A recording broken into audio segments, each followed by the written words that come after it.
Hadirin dan hadirat yang dirahmati oleh Allah Subhanahu wa taala, alhamdulillah puji dan syukur kita panjatkan kepada Allah atas segala limpahan karunia yang Allah berikan kepada kita. Salawat dan salam semoga tercurahkan selalu kepada junjungan kita Nabi Muhammad sallallahu alaihi wasallam dan juga kepada keluarganya serta seluruh sahabat beliau tanpa terkecuali.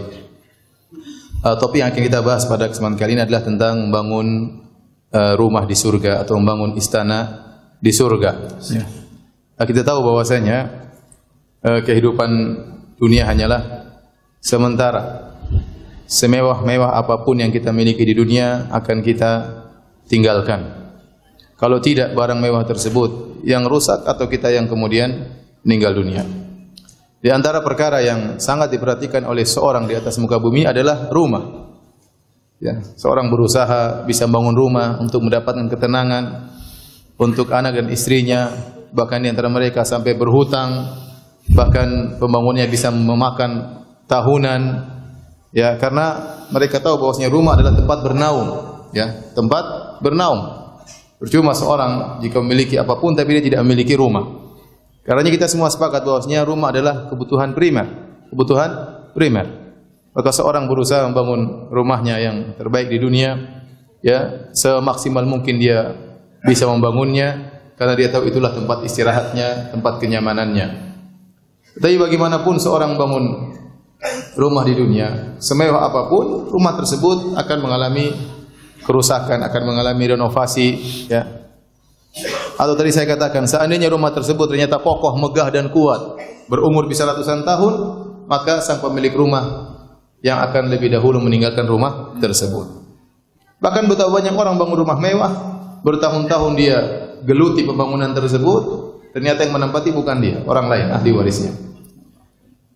Karenanya para hadirin hadirat yang dirahmati Allah Subhanahu wa taala, ini jelas menunjukkan bahwasanya pembangunan rumah itu perkara yang sangat penting dalam kehidupan kita di atas muka bumi ini. Bagaimana lagi kalau kita membangun rumah di surga untuk tempat tinggal kita selama-lamanya kalau kita mau surga. Untuk tinggal abadi. Bukan cuma 100 tahun, 200 tahun, bukan cuma 1 miliar tahun, bukan cuma 1 triliun tahun, tetapi abadi selama-lamanya. Tidak ada kematian, tidak ada kesudahan. Maka kita harus membangun dengan fokus, ya. Dengan sebaik-baiknya, dengan super maksimal yang bisa kita lakukan. Karena kita membangun tempat kita untuk selama-lamanya. Ya. Kalau di dunia kita bangun rumah, jadi kita jual, jadi kita bangun lagi di tempat yang lain, ya. Dan itu banyak terjadi di kalangan masyarakat, ya. Tidak untuk ditempati selama-lamanya. Tapi kalau kita udah bangun istana di surga, maka kita bangun untuk selama-lamanya. Maka seorang berusaha membangun istana tersebut dengan sebaik-baiknya. Apa saja yang bisa dijadikan bahan untuk membangun istana di surga, maka dia tempuh, ya. Dia lakukan sehingga rumahnya semakin indah, semakin mulia, ya. Sampai-sampai, ya, Islam diibaratkan oleh Nabi SAW dengan bangunan. Makanya Nabi mengatakan bunyal Islam ala khams, bahwasanya Islam dibangun di atas 5 pondasi, ya. Diibaratkan dengan rumah. Sampai kata para ulama, barang siapa yang melaksanakan 5 rukun Islam, seakan-akan dia sudah punya rumah dengan 5 pondasi yang kokoh, tinggal dia memperindah, tinggal dia memperbagus rumah tersebut. Hadirin dan hadirat yang dirahmati Allah Subhanahu wa taala, maka sungguh merugi seorang yang tatkala di dunia dia benar-benar menghabiskan tenaganya, energinya, hartanya untuk membangun istana di dunia, tapi dia tidak memiliki istana di surga. Ini orang yang sangat merugi. Orang yang, ya, tidak bisa menimbang antara kemaslahatan. Kalau seandainya kita disuruh milih antara emas di dunia, yang emas tersebut tidak akan bisa kita pegang selamanya, mungkin hanya 60 tahun, 70 tahun, dan kita disuruh milih misalnya, ya, taruhlah secangkir air, tapi bisa kita minum sampai abadi, tidak ada pernah habis dan selama-lamanya, mana yang kita pilih? Untuk kita pilih air putih, tidak usah kita pilih emas, berlian, tetapi hanya kita gunakan cuma 60 tahun, sementara air putih saja kalau kita bisa gunakan abadi, kita lebih milih air putih. Bagaimana sesuatu yang abadi mau dibandingkan dengan sesuatu yang fana?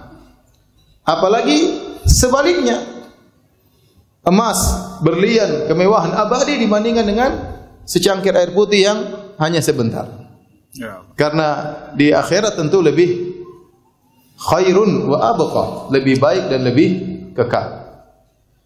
Karena Allah Subhanahu wa taala memberikan contoh seorang yang cerdas dalam Al-Qur'an, dialah istri Firaun, Asiyah, istri Firaun yang Allah abadikan dalam Al-Qur'an. Wa daraballahu mathalan lil ladzina amanu imra'ata fir'aun idh qalat rabbi ibni li 'indaka baitan fil jannah wa najjini min fir'auna wa 'amalihi wa najjini minal qaumidz zalimin. Kata Allah memberi perumpamaan tentang kepada orang-orang beriman tentang istrinya Firaun, yaitu Asiyah bintu Muzahim, yang dia hidup dalam kemewahan. Dia hidup di istananya Firaun yang sangat luas dan sangat megah, penuh dengan keindahan, penuh dengan luar biasa segalanya. Kenapa ini Tuhan dunia ya? Firaun ngaku sebagai apa? Tuhan. Siapa yang lebih hebat dari Firaun di zaman tersebut? Tidak ada. Firaun istananya super mewah, super megah. Siapa tidak bangga menjadi istri seorang raja dunia? Ya. Asia. Tetapi tatkala dia beriman, dia rela meninggalkan semua kemewahan, kemegahan tersebut. Dan dia minta gantinya kepada Allah Subhanahu wa taala. Ya. Rabbi binili 'indaka baitan fil jannah. Ya Allah, bangunkanlah bagiku rumah di surga di sisimu. Akhirnya dia meninggalkan segala kemewahan dan memilih untuk meninggal di jalan Allah dan mendapatkan istana atau rumah di surga yang Allah abadikan dalam Al-Quran, agar kita melihat ada contoh nyata seorang yang cerdas. Seorang yang cerdas seperti Asiyah bintu Muzahim, ya, rahimahullahu taala. Hadirin dan hadirat yang dirahmati oleh Allah Subhanahu wa taala.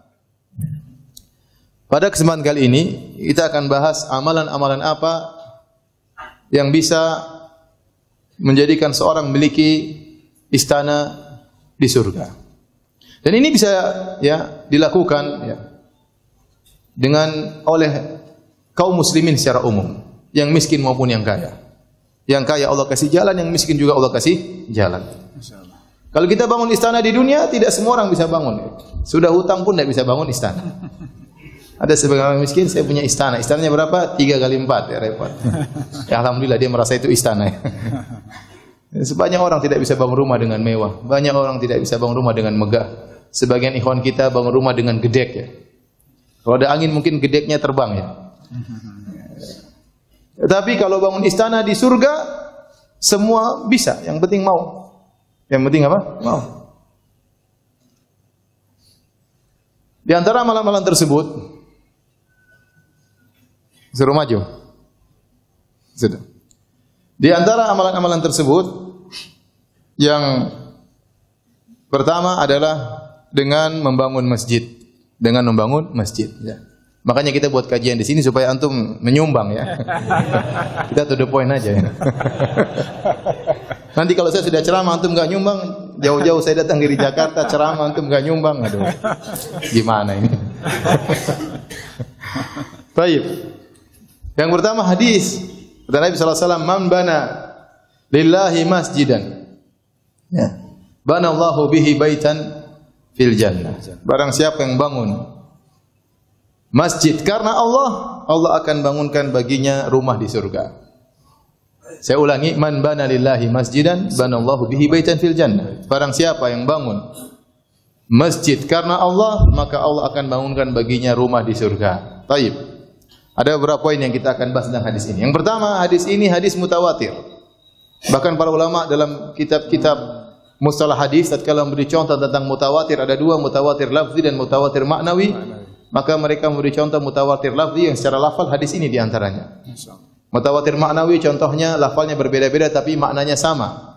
Seperti hadis tentang Nabi kalau berdoa angkat tangan, maka hadisnya maknawi. Sekali Nabi berdoa dalam haji wada, terkadang Nabi berdoa tatkala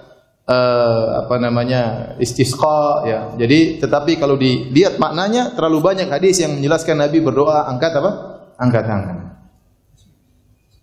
Contoh seperti hadis tentang Dajjal. Hadis tentang Dajjal juga mutawatir tapi maknawi. Karena hadisnya dalam konteks yang berbeda-beda tetapi semua menyebutkan tentang Dajjal. Yang lebih kuat dari hadis mutawatir lafzi. Hadis mutawatir lafzi itu lafalnya satu, yang riwayatkan banyak, lafalnya sama. Contoh hadis man kadzaba alayya muta'ammidan falyatabawa maq'adahu minan nar. Barang siapa yang sengaja berdosa atas namaku, siapkan kaplingnya di neraka jahanam. Ini hadis mutawatir lafzi. Banyak sahabat yang meriwayatkannya. Di antara hadis yang kata para ulama mutawatir lafzi adalah hadis ini, man bana lillahi masjidan. Barang siapa yang bangun masjid karena Allah Subhanahu wa taala. Oleh karena salah seorang ulama berkata, mimma tawatara hadithu man kadzab wa man bana lillahi masjidan wahtasab wa ru'yatu syafa'atun wal haudhu wal mas'u 'alal khufaini wa hadhi ba'du. Kata sebagian ulama di antara hadis-hadis mutawatir adalah hadis man kadzaba alaihi muta'ammidan, barang siapa yang sengaja bersama aku siapkan kapling neraka. Hadis barang siapa yang bangun masjid karena Allah, maka Allah akan bangunkan baginya rumah di surga. Kemudian hadis tentang ru'yah, melihat Allah di surga, hadisnya diriwayatkan lebih dari 26 sahabat atau sekitar 26 sahabat. Kemudian hadis tentang syafaat, hadisnya sangat banyak. Hadis tentang haud telaga Nabi SAW sekitar 50, ada yang mengatakan 80 sahabat.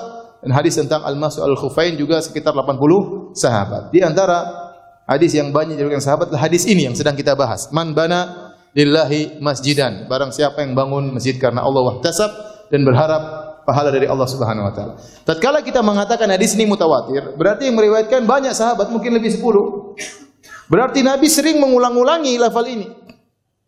Sehingga diriwayatkan oleh banyak sahabat. Berarti Nabi punya perhatian besar tentang hadis ini. Memotivasi kaum muslimin untuk membangun apa? Masjid. Oleh karenanya amalan pertama yang dilakukan oleh Nabi begitu sampai di Kuba, Nabi bangun masjid. Masjid Kuba. Bukan Masjid Bantul ya. Begitu Nabi SAW juga sampai di kota Madinah, pusat kota Madinah, yang pertama Nabi bangun apa?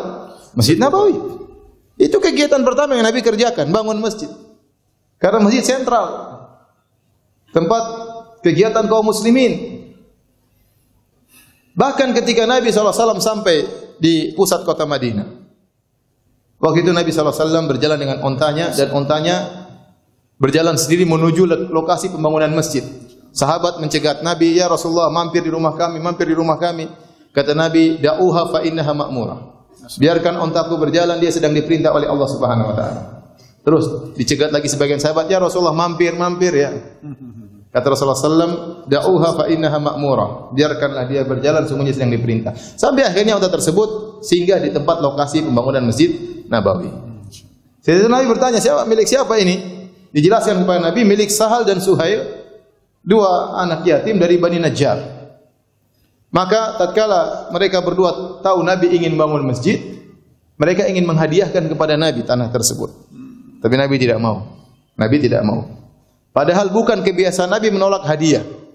Bukan kebiasaan Nabi menolak apa? Hadiah. Tetapi karena ini berkaitan dengan bangun masjid, Nabi ingin keluar dari koceknya sendiri, ingin dari uangnya sendiri, dari hartanya. Maka Nabi membeli dari dua anak yatim tersebut tanah untuk bangun apa? Masjid. Dan ini dilakukan sama tatkala Nabi berhijrah. Nabi berhijrah ke kota Madinah, Abu Bakar radhiyallahu anhu menyiapkan 2 ekor onta. Kemudian Abu Bakar mengatakan, ya Rasulullah, ini onta saya siapkan buat engkau. Kata Nabi, la illa bi thaman, saya tidak mau ambil kecuali saya bayar. Padahal bukan kebiasaan Nabi menolak hadiah, dan Nabi biasa menerima pemberian dari Abu Bakar dan para sahabatnya. Tetapi karena hijrah adalah amalan yang mulia, Nabi ingin berhijrah dengan hartanya sendiri. Ya. Maka akhirnya dibangunlah Masjid Nabawi dan Nabi ikut serta dalam bangunan masjid tersebut. Maksud saya para hadirin, hadis ini adalah hadis mutawatir, menunjukkan Nabi sering mengulang-ulangi hadis tersebut dan didengar oleh para sahabat sehingga para sahabat meriwayatkan kepada kita dari jalur yang banyak untuk mengingatkan kaum muslimin ini amalan yang sangat mulia. Membangun masjid karena Allah Subhanahu wa taala. Antum bangunkan rumahnya Allah. Gimana tidak? Mulia. Makanya masjid dinisbahkan kepada Allah, idhafatu tasyrif. Dinisbahkan kepada Allah untuk memuliakan bangunan tersebut. Disebut Baitullah. rumah Allah. Tatkala dinamakan rumah Allah, maka harusnya Anda perhatian. Harusnya Anda rela mengeluarkan harta Anda untuk membangun rumah tersebut. Ini sudah semangat, terus uang nggak keluar, awas ya.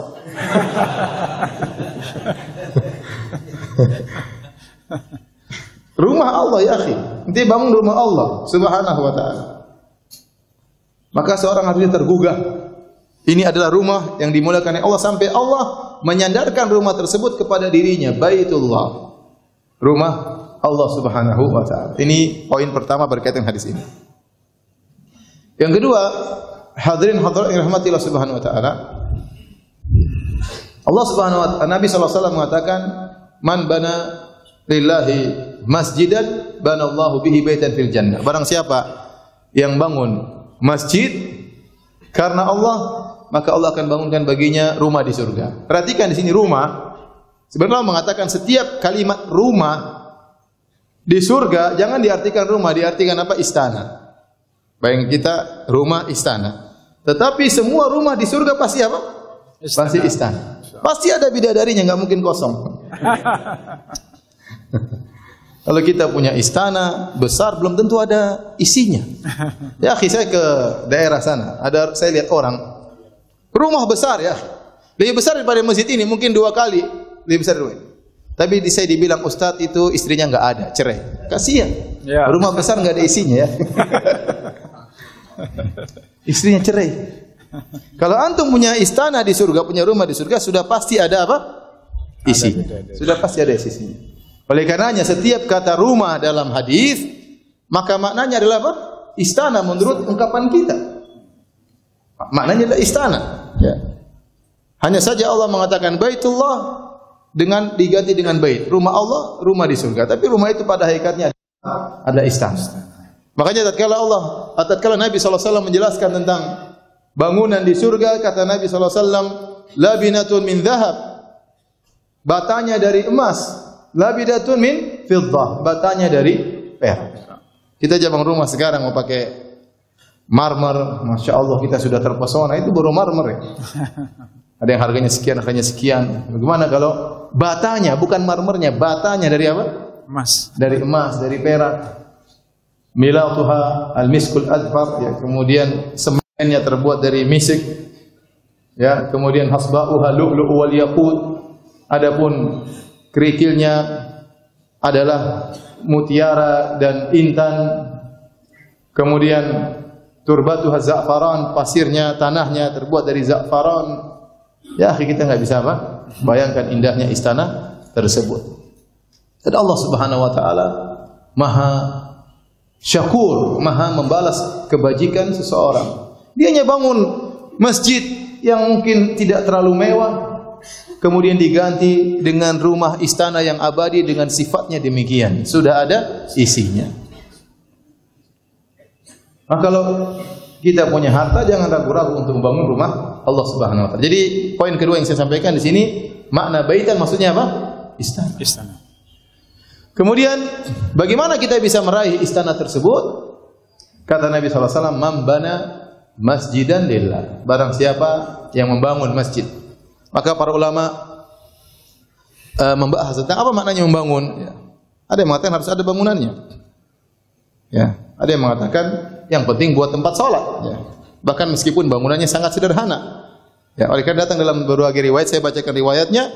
Di antaranya kata Nabi SAW, "Man bana masjidan." Barang siapa yang bangun masjid, nakirah dalam konteks syarat. Masjidan nakir dalam konteks syarat, man bana, barang siapa yang bangun masjid, maka sini umum. Yang penting masjid. Tidak disebutkan besar atau kecil. Yang penting apa? Masjid. Allah tidak bersyaratkan barang siapa bangun masjid ukurnya sekian kali sekian, enggak. Bebas. Yang penting masjid bisa digunakan untuk sholat. Dalam riwayat saghiran atau kabiran, ada penekanan, kecil atau besar, bahkan dalam sebagian riwayat.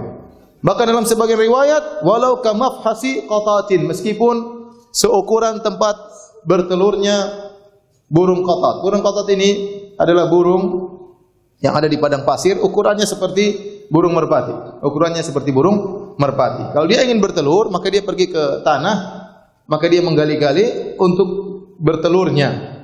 Nah, ukuran dia untuk bertelur kan kecil. Telurnya apa? Telur segini paling. Ya. Bukan telur segini, enggak. Burung tersebut bertelur dengan membutuhkan lokasi yang kecil untuk bertelur. Kata Nabi, barang siapa yang bangun masjid meskipun seukuran tempat telur burung tersebut. Maka para ulama mensikapi hadis ini, apa maksudnya seukuran tempat bertelur burung tersebut? Tentunya tidak mungkin ada masjid kecil segitu. Ada yang mengatakan ini mubalaghah, ya, hiperbola dari Nabi sallallahu alaihi wasallam agar orang semangat bahwasanya masjid yang penting bisa pakai salat. Seandainya masjid sekecil itu bisa dipakai salat, dia akan dikasih istana di surga. Tentunya tidak ada masjid sekecil itu. Pendapat yang lain mengatakan maksudnya, ya, ini adalah isyarat agar perlu berta'awun dalam membangun masjid. Kalau engkau tidak mampu bangun masjid sendirian, maka kau boleh bekerja sama dengan kaum muslimin yang lainnya untuk bangun masjid meskipun sahammu cuma segitu. Meskipun sahammu cuma segitu. Ya. Sehingga tentu tidak sama dengan orang bangun masjid sendirian, tentu tidak sama. Allah Maha Adil, ya. Tetapi kalau kita punya niat yang tulus, meskipun kita hanya kasih saham sedikit, maka kita akan dibangunkan istana oleh Allah Subhanahu wa taala di surga sesuai dengan kadar apa yang kita berikan.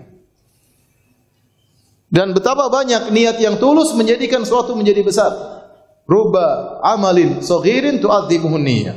Betapa banyak amalan yang kecil, kata seorang salaf kalau tidak salah Ibnu Barak, menjadi besar di sisi Allah gara-gara niat yang tulus. Ada yang mengatakan maksudnya walau kama fasiqatatin, maksudnya seandainya masjid tersebut sudah ada dan butuh pelebaran, meskipun hanya sekedar ukuran begitu dia memberi saham, maka dia akan dibangunkan istana di surga. Dari sini para hadirin dan hadirat yang rahmati Allah Subhanahu wa taala, bangun masjid menunjukkan tidak harus kita bangun sendiri. Kalau bisa bangun sendiri alhamdulillah. Punya uang kita bangun sendiri. Kalau enggak semampunya. Ya, semampunya bagi-bagi, misalnya saya 1 meter ke 1 meter, saya 1 senti kalau 1 senti misalnya. Enggak apa-apa, Allah Maha tahu, yang penting ente tulus. Ini amal jariah bagi antum. Amal jariah bagi antum. Maka dia akan mendapatkan pahala, pertama pahala membangun masjid masing-masing sesuai dengan sahamnya. Yang kedua, pahala berta'awun alal birri wa taqwa. Dia bekerja sama untuk bangun apa? Masjid. Kalau antum tidak mulai, masjid enggak terbangun. Sekarang mau cari donatur yang langsung bangun masjid berapa M susah. Apalagi lagi krisis. Maka perlu ta'awun, kerjasama, wa ta'awun alal birri wa taqwa. Saling tolong menolong dalam kebajikan, dan di antara ta'awun yang sangat baik adalah tolong menolong membangun rumah Allah Subhanahu wa taala. Maka jangan antum meremehkan apa yang antum miliki. Ya, yang penting antum tulus tatkala menyumbang untuk membangun masjid. Baik. Berikutnya kata Nabi SAW, lillah. Man bana lillahi masjidan. Berarti yang bangun karena Allah. Ini poin yang sangat penting, yaitu harus ikhlas kepada Allah Subhanahu wa taala. Kita bangun masjid bukan untuk bangga-banggaan, apalagi uang orang, bukan uang kita. Ada orang bangun masjid bangga uang orang pada uang sumbangan. Uang dia saja dia tidak boleh sombong, tidak boleh bangga, apalagi uang orang. Bangun pondok bangga-banggaan, bangun masjid bangga-banggaan. Masjid bukan untuk bangga-banggaan. Masjid untuk bukan dipamerkan, enggak. Ini masjid rumah Allah untuk kita isi, untuk kita makmurkan. Dan kalau seorang sudah bangun, maka itu bukan milik dia lagi, milik Allah Subhanahu wa taala. Makanya disebut dengan Baitullah, milik Allah, bukan milik dia lagi. Milik Allah Subhanahu wa taala. Makanya disyaratkan lillah, harus karena Allah Subhanahu wa taala. Ibnul Jauzi rahimahullah taala berkata, barang siapa yang bangun masjid kemudian namakan masjidnya dengan namanya, ini ba'idun anil ikhlas. Ini orang jauh dari keikhlasan. Misalnya Anda bangun masjid terus masjid Firanda, Masya Allah. Setiap janda yang lewat goyang. Firanda punya masjid, Masya Allah. Masya Allah. Nggak boleh. Oh saya ikhlas. Ya ente ikhlas, kalau ente ikhlas ngapain tulis nama ente?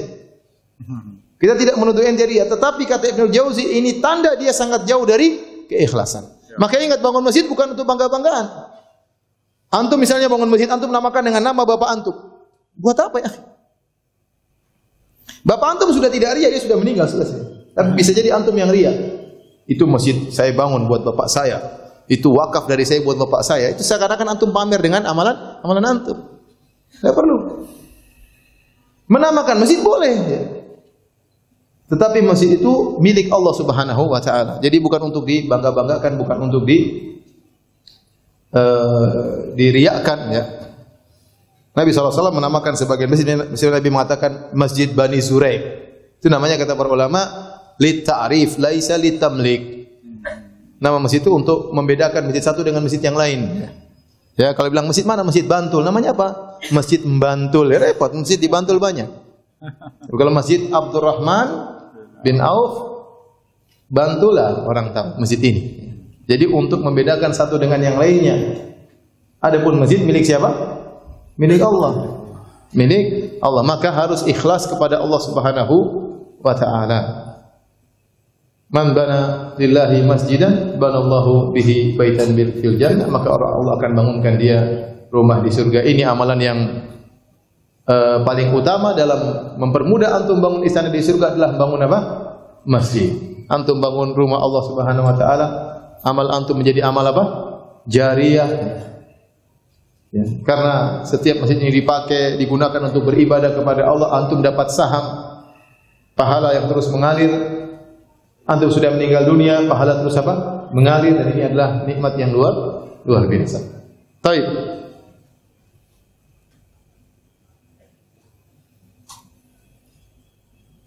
Hadirin yang dirahmati Allah Subhanahu wa taala.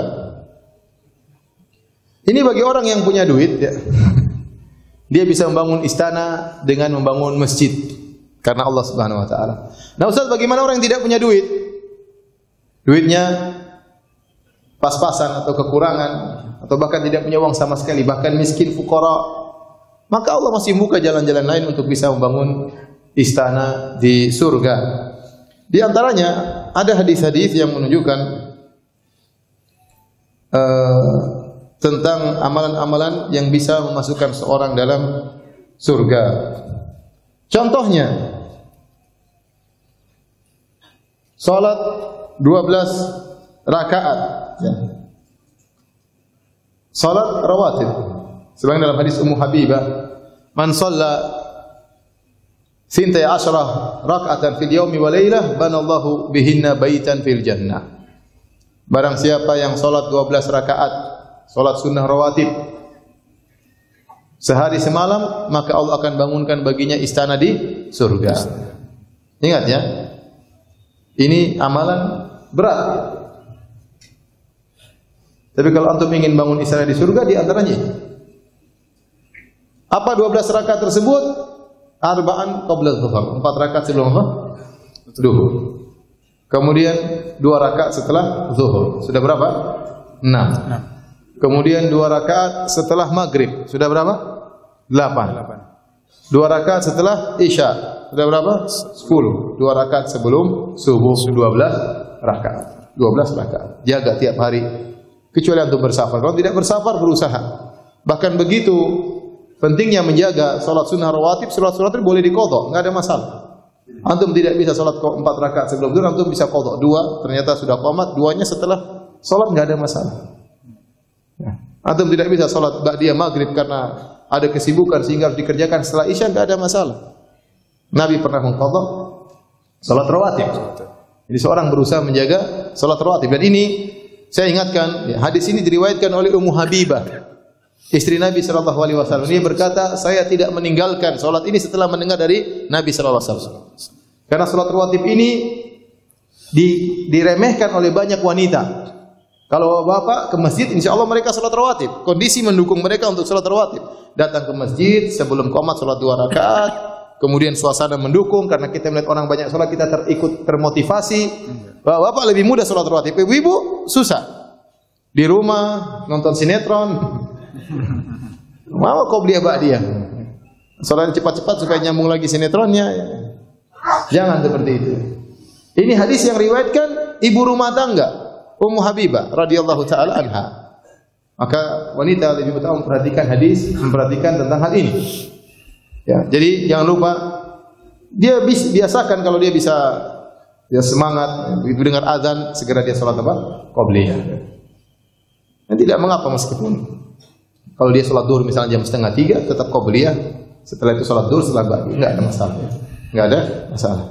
Baik, ini amalan Yang kedua yang bisa membantu seorang untuk bangun istana di surga adalah memperbiasakan diri untuk salat 12 rakaat sehari semalam. Karena ibu yang dirahmati Allah Subhanahu wa taala, di antara kita tidak semuanya kaya raya. Tidak semua kita memiliki rumah yang mewah. Maka jangan sampai kita di dunia sudah rumahnya sangat sederhana, di akhirat juga tidak dapat rumah. Kalau kita tidak sempat memiliki rumah yang mewah di dunia, kesempatan bagi kita untuk bangun rumah semewah-mewahnya, istana semegah-megahnya di surga kelak. Caranya di antaranya dengan salat 12 rakaat kita jaga. Kemudian di antara amalan yang bisa membantu seorang bangun istana di surga adalah membaca doa tatkala masuk ke pasar. Kata Nabi sallallahu alaihi wasallam, "Man dakhala as-suqa faqala la ilaha illallah wahdahu la syarika lah. Lahul mulku wa lahul hamdu yuhyi wa yumiit wa huwa hayyun la yamut." Ini tambahan ini. Wa huwa hayyun la yamut. Biyadihil khair wa huwa ala kulli syai'in qadir. Wa huwa hayyun la yamut biyadihil khair wa huwa ala kulli syai'in qadir. Kataba Allahu lahu alfa hasanah wa maha anhu alfa sayyi'ah wa rafa'ahu alfa darajah wa bana lahu baitan fil jannah. Di antara pahala yang Allah kasihkan yaitu Allah akan bangunkan baginya istana di surga. Jadi doa masuk pasar apa? Asyhadu an la ilaha illallah wahdahu la syarikalah lahul mulku wa lahul hamdu yuhyi wa yumiitu wa huwa hayyun la yamut biyadihil khair wa huwa ala kulli syai'in qadir. Sudah hafal belum? Ulangi. La ilaha illallah wahdahu la syarika. Ini kasih amalan nih, amalan. La ilaha illallah wahdahu la syarikalah. Ulang. La ilaha illallah wahdahu la syarikalah. Lahul mulku wa lahul hamdu. Lahul mulku wa lahul hamdu. Yuhyi wa yumiit. Yuhyi wa yumiit. Ulang. La ilaha illallah wahdahu la syarikalah. Lahul mulku wa lahul hamdu yuhyi wa yumiit. Ulang. La ilaha illallah wahdahu la syarikalah. Lahul mulku wa lahul hamdu yuhyi wa yumiit. Wa huwa hayyun la yamut biyadihil khair. Wa huwa hayyun la yamut biyadihil khair. Ulang.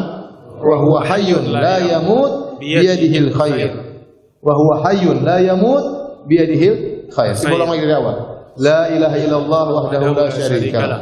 Lahul mulku wa lahul hamdu yuhyi wa yumiit wa huwa hayyun la yamut biyadihil khair. Wa huwa ala kulli syai'in qadir. Wa huwa ala kulli syai'in qadir. Sudah hafal? Kita ulang dari awal. La ilaha illallah wahdahu la syarikalah. Lahul mulku wa lahul hamdu yuhyi wa yumiit wa huwa hayyun la yamut biyadihil khair wa huwa ala kulli syai'in qadir. Maka akan dibangunkan baginya istana di surga. Mudah atau tidak? Mudah. Antum kan sering masuk pasar. Di pasar banyak setan. Di mall banyak setan, banyak makhluk halus. Banyak godaan, banyak penipuan, banyak syahwat, banyak aurat terbuka, banyak orang bersumpah palsu, ya. Maka antum berdoa kepada Allah. Kalau masuk tempat yang penuh dengan godaan tersebut, ya, maka ini di antara amalan yang memudahkan kita untuk bisa dibangunkan istana di surga. Kok gampang Ustaz? Ya, sudahlah, ente jangan protes sama Allah. Allah mau kasih ente jangan protes. Terserah Allah. Allah suka dengan kalimat tauhid. Allah mau kasih ente apa terserah Allah Subhanahu wa taala. Ente masuk pasar, ente ingat Allah Subhanahu wa taala. Ente ingat kalimat tauhid tatkala masuk pasar. Allah mau kasih istana di surga, enggak usah protes ya. Karena sebagian orang mengatakan gampang sekali Ustaz. Gampang tapi dia enggak kerjakan. Dan itu banyak ibadah seperti itu. Zikir pahalanya banyak tapi enggak dikerjakan. Makanya Syekh Utsaimin rahimahullah mengatakan ibadah yang mudah pahalanya besar, namun mahrum banyak orang yang mahrum, banyak orang tidak mengerjakan, di antaranya zikir. Di antaranya zikir waktu masuk pasar. Baik. Ini hadis dihasankan oleh Syekh Albani rahimahullahu taala. Ada lagi yang lebih mudah lagi, amalan lain. Kata Nabi sallallahu alaihi wasallam. Berapa menit lagi? 10 menit lagi. 8. Man sadda furjatan fi saffin rafa'ahu Allahu biha darajah wa bana lahu baitan fil jannah. Barang siapa yang menutup celah dalam saf salat, maka Allah akan mengangkat baginya derajat dan Allah bangunkan baginya istana di surga. Gampang kan? Ada orang misalnya batal kemudian pergi, antum masuk situ. Ya, jangan sampai safnya terputus karena Allah suka saf yang rapat. Allah suka saf yang tidak terputus. Ya. Antum bisa bangun istana di surga. Jadi jangan ragu-ragu kalau ada orang saf terputus antum masuk. Agar saf tersebut rapat atau antum melihat ternyata celahnya terlalu besar ya, antum masuk di tengah-tengah. Masuk dengan penuh kelembutan. Jangan dengan lembut. Dan Nabi mengatakan linu fi aidi ikhwanikum wala tad'u furujat wala tadharu furujatil syaitan. Dalam riwayat linu fi aidi ikhwanikum wala tadharu furujatil syaitan. Kata Nabi, wasiat Nabi sebelum artinya tatkala orang hendak merapikan saf, kata Nabi, lemah lembutlah dengan saudara kalian, dengan tangan saudara kalian, jangan biarkan ada celah dalam apa? Saf. Kita pun kalau ada teman yang masuk maka kita berikan tempat buat dia agar dia bisa mendapat apa? Saf, sehingga saf bisa tertutup dengan rapi. Nah, barang siapa yang menutup saf tersebut, maka dia akan dibangunkan istana baginya di surga. Kemudian ada lagi amalan yang mudah. Membaca surat Al-Ikhlas 10 kali. Hadis ini disahihkan oleh Syekh Al-Albani atau dihasankan oleh Syekh Al-Albani rahimahullahu taala. Kata Nabi sallallahu alaihi wasallam, "Man qara'a qul huwallahu ahad 10 marrat, banallahu lahu baitan fil jannah." Barang siapa yang membaca qul huwallahu ahad 10 kali, maka Allah bangunkan baginya istana di surga. Ini surat disebut surat apa? Al-Ikhlas. Tentunya kata para ulama, baca dengan merenungkan, memahami maknanya, bukan sekedar baca saja. Baca dengan memahami maknanya. Ya, karena asal dalam baca Al-Qur'an adalah baca dengan memahami. Kenapa disebut dengan Al-Ikhlas? Li'annaha ukhlisat lillah. Karena surat ini murni, ikhlas artinya pemurnian. Karena surat ini murni untuk menjelaskan tentang keesaan Allah Subhanahu wa taala. Qul huwallahu ahad, Allahus samad, lam yalid wa lam yulad wa lam yakul lahu kufuwan ahad. Makanya kalau dikatakan apa syarat Tuhan? Mau jadi Tuhan harus memenuhi 4 persyaratan ini. Setiap yang ngaku Tuhan, setiap yang dianggap Tuhan harus diukur dengan barometer 4 ayat ini. Kalau bisa memenuhi barometer ini, maka dia berhak menjadi Tuhan. Kalau tidak, tidak bisa jadi Tuhan. Qul huwallahu ahad, Allah Maha Esa. Tuhan harus Esa. Kalau Tuhan tidak Esa, tidak bisa jadi Tuhan. Saya kemarin ketemu dengan seorang Cina Nasrani masuk Islam. Mu'alaf. Waktu iktikaf. Saya tanya, antum kenapa masuk Islam? Dia datang mengeluh, dia bilang, Ustaz, saya ini mu'alaf, baru aja mu'alaf. Setiap saya ngelamar ditolak, gak ada yang percaya dengan iman saya. Nanti baru masuk Islam, jangan-jangan nanti murtad lagi. Jadi dia tolak terus, kasihan juga ya. Terus saya bilang, itu nanti ada panitia yang ngurus ya. Jangan saya ya. Tapi saya tanya, antum kok bisa masuk Islam? Dia bilang, Ustaz, saya itu mikir ya, kalau Tuhan 3, kita aja kalau ada masalah kita rapat, kadang diskusi, kadang kalau Tuhan 3, bukankah mereka diskusi, Ustaz? Sementara permasalahan di dunia banyak harus diputuskan segera. Kalau Tuhan 3 nanti ini, pendapat ini, akhirnya itu di antara hal yang membuat dia meninggalkan agama tersebut. Sederhana. Allah kasih hidayah dari dia, cuma dia mikir Tuhan kok 3. Gimana kalau kita di dunia saja diskusi setengah mati, ini Tuhan diskusi ya. Kapan ngumpulnya? Rapatnya kapan? Meetingnya belum tentu ketemu. Terus ke masalah terlalu banyak ya. Intinya Tuhan harus satu. Kalau Tuhan 2, 3, ya dia bukan Tuhan. Berarti dia butuh dengan yang lain, bukan Tuhan. Tuhan harusnya tidak demikian. Tuhan harus Esa, ini syarat pertama. Syarat kedua, qul huwallahu ahad, Allahus samad, yaitu Tuhan yang semuanya membutuhkan Allah dan Allah tidak membutuhkan kepada yang lainnya. Tuhan tidak boleh membutuhkan siapapun. Kalau dia butuh kepada siapa selain dia, maka dia bukan Tuhan. Maka dia bukan Tuhan. Ya. Ini syarat kedua. Maka terlalu banyak yang dianggap Tuhan sudah gugur pada syarat yang kedua. Yang ketiga, lam yalid wa lam yulad. Tuhan tersebut tidak melahirkan dan juga tidak dilahirkan. Kalau dia dilahirkan berarti dia belum dulu tidak ada. Kemudian dia dilahirkan. Kalau dia melahirkan, maka yang dilahirkan akan sama dengan dia. Kembali kepada syarat pertama, harus tunggal, harus Esa. Kalau dia melahirkan, pasti yang dilahirkan mirip dengan dia. Karena anak mirip dengan bapaknya. Makanya kata Allah, Qul in kana lirrahmani waladun fa ana awwalul abidin. Seandainya Allah punya anak, saya yang pertama akan ibadah dengan anak tersebut. Karena kelaziman dari anak mirip dengan apa? Bapaknya. Tidak boleh, Tuhan tidak boleh punya, tidak boleh diperanakan. Kemudian walam yakul lahu kufuwan ahad, dan tidak ada yang serupa dengan dia. Inilah 4 syarat Tuhan, dan ini hanya dimiliki oleh siapa? Allah Subhanahu wa taala, maka disebut dengan surat Al-Ikhlas. Surat yang dimurnikan untuk menjelaskan tauhid kepada Allah Subhanahu wa taala. Barang saya membacanya 10 kali dengan perenungan, dengan penghayatan, dan ini berbicara tentang tauhid, maka Allah kasih pahala besar, Allah bangunkan istana baginya di surga. Dan ini dalil akan keutamaan tauhid pada Allah Subhanahu wa taala.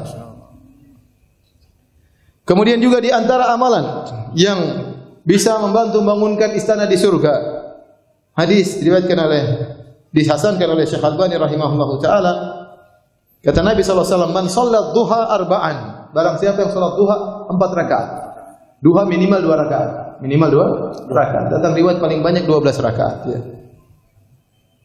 Man salat duha arba'an wa qabla al-ula arba'an, dan dia salat 4 rakaat sebelum zuhur, banallahu baitan fil jannah, Allah akan bangunkan baginya istana di surga. Azan dulu. Ya. Silakan.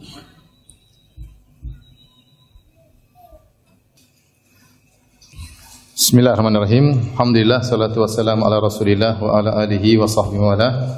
Kita lanjutkan pembahasan kita tentang amalan-amalan apa yang membantu kita untuk bisa Allah bangunkan bagi kita istana di surga.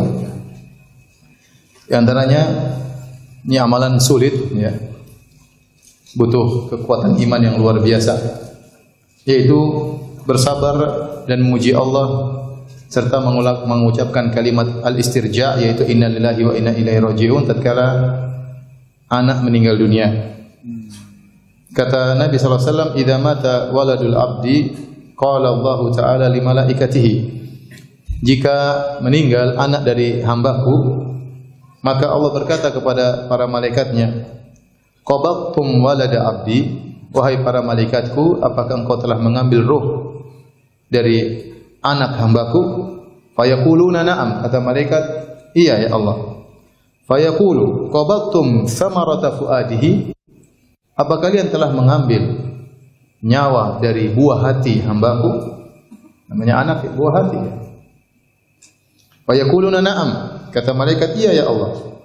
Fayaqul madza qala abdi, apa yang diucapkan oleh hambaku? Allah tahu, tapi Allah ingin menunjukkan bagaimana mulianya hambanya tersebut. Apa yang diucapkan hambaku tatkala kalian mengambil nyawa buah hatinya? Fayaqulun, maka malaikat berkata, hamidaka wastarja, maka dia memujimu dan mengucapkan inna lillahi wa inna ilaihi raji'un.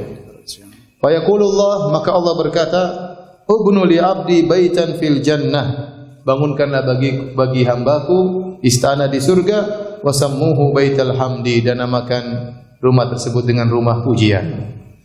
Kenapa? Karena dia dalam kondisi diuji oleh Allah, ujian sangat berat, anak diambil oleh Allah Subhanahu wa taala, tetap memuji Allah, alhamdulillah ala kulli hal. Ini sangat berat.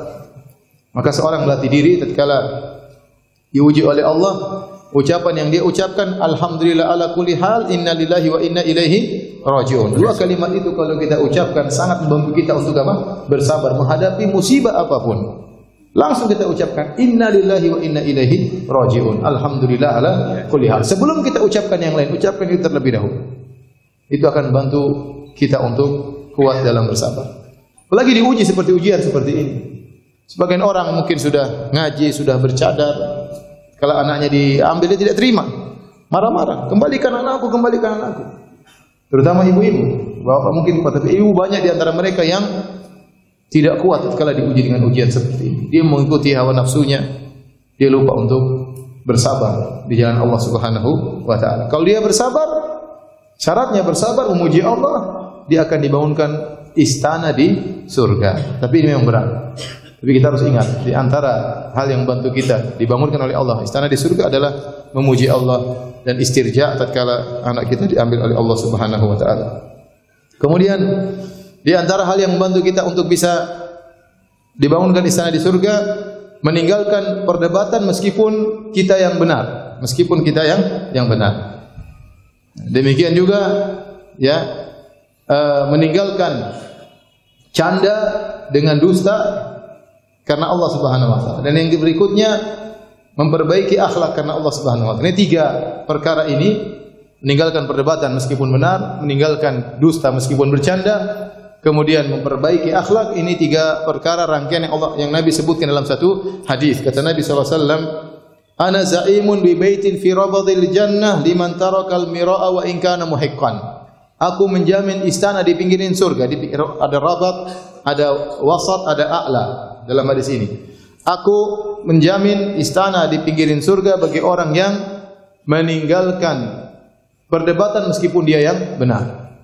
Wa ana za'imun bi baitin fi wasatil jannah liman tarakal kadhiba wa in kana mazihan. Dan aku menjamin istana di bagian tengah surga, ya, bagi orang yang meninggalkan dusta meskipun hanya bercanda. Wa ana za'imun bi baitin fi a'lal jannah liman hassana khuluquhu. Dan aku menjamin istana di bagian atas surga bagi orang yang memperindah akhlak. Ini 3 perkara. Yang pertama, tarkul mira' wa in kana 'alal haq. Meninggalkan perdebatan meskipun di atas kebenaran. Perdebatan yang terkadang kita sering dengan saudara kita, debat kusir, tidak ada faedahnya, hanya sekedar menunjukkan ego. Kita tahu dia yang salah, kita yang benar. Ya sudah, enggak usah dilanjutkan.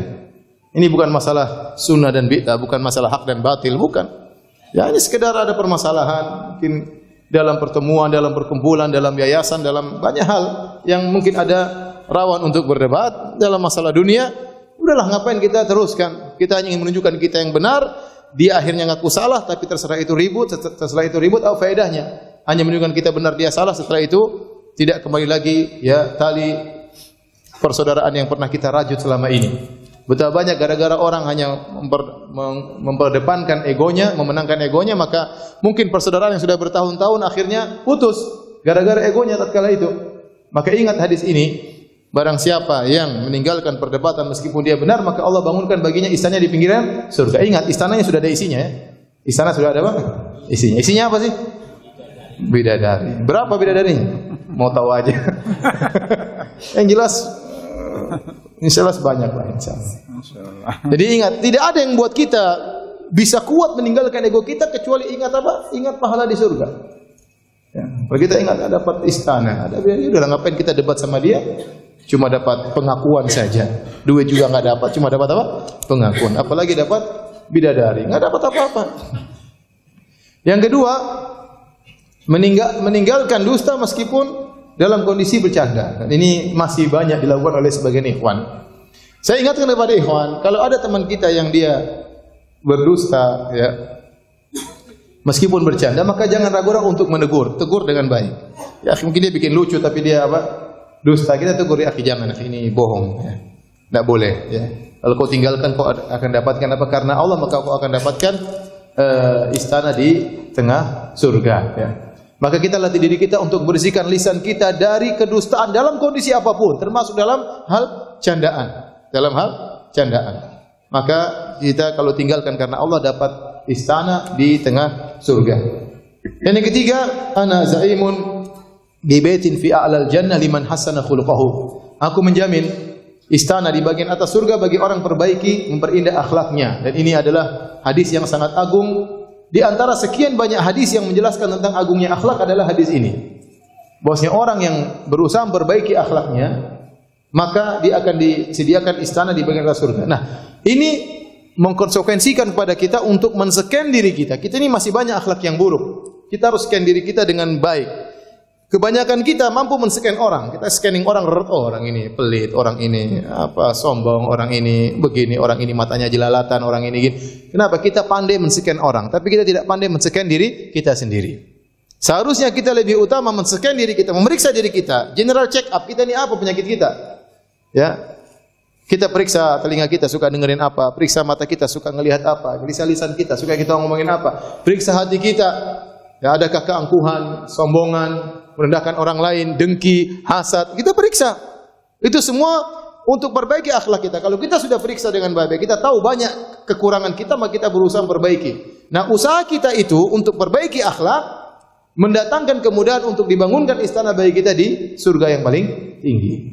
Oleh karenanya, di antara 3 ini, meninggalkan dusta meskipun bercanda, meninggalkan perdebatan meskipun benar, dan perbaiki akhlak, ini yang paling mulia. Karena yang pertama kata Nabi, aku jamin istana di pinggiran surga. Yang kedua, aku jamin istana di tengah surga. Yang ketiga, aku jamin istana di atas surga. Dan ini dalil bahwasanya akhlak bisa dirubah. Kalau antum pelit, antum sadar antum pelit, ya, maka antum bisa berubah menjadi dermawan. Caranya dilatih. Dilatih. Kalau antum pelit, antum bisa melatih diri. Ya. Kalau antum suka marah-marah, antum bisa rubah menjadi seorang yang penyabar. Wa man yatasabbar yusabbirullah. Barang siapa yang melatih diri untuk bersabar, Allah akan jadikan dia suka bersabar. Kalau antum tahu ternyata antum akhlaknya suka merepotkan orang lain, suka minta tolong sama orang lain, suka minta ditraktir, jarang mentraktir, bergabung antara pelit dan enggak mau traktir orang, mintanya kapan traktir, sampai orangnya enggak enak, akhirnya apa? Traktir ente. Ya. Maka Nabi SAW menganjurkan barang siapa yang berusaha, wa man istaghna yughnihillah. Barang siapa berusaha untuk merasa cukup, Allah akan buat dia merasa apa? Akan buat dia cukup. Ini jadi mau saya akhlak bisa dirubah. Sebagian penjelasan ulama akhlak ada dua, ada akhlak jibili dan akhlak muktasabah. Akhlak jibili yaitu yang dari sananya. Seperti hadis Al-Ashaj Abdul Qais. Kata Nabi SAW, inna fika la khaslatain yuhibbahum Allah. Sungguhnya pada dirimu ada dua perangai yang Allah mencintainya. Maka dia berkata, ya Rasulullah, hal jabalani Allahu alaihima am atakhallaqu bihima. Ya Rasulullah, apakah dua perangai yang dua akhlak ini? Dari sananya Allah kasih saya, atau saya yang memperjuangkannya sehingga saya memiliki dua akhlak ini? Yaitu al-hilm wal-anah, ya bersabar dan tidak tergesa-gesa, tidak kerasa gerusu. Maka Nabi berkata, bal jabalakallahu alaihima. Allah membuat engkau berakhlak itu dari awalnya. Ada orang seperti itu. Dari awalnya memang penyabar ya. Ya, seperti orang Jogja ya. Sabar, dimaki-maki diam aja. Sabar ya. Tidak mudah meledak-ledak, tidak mudah emosi. Ada orang seperti dari sananya ya.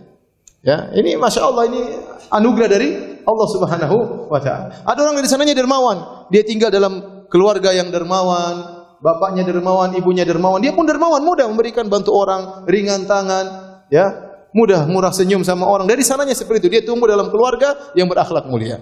Ya, dari sananya sudah demikian. Ya, ini anugerah dari Allah Subhanahu wa taala. Ada orang yang tidak demikian, dia pemarah, kalau ngomong marah-marah, teriak-teriak, sombong, angkuh.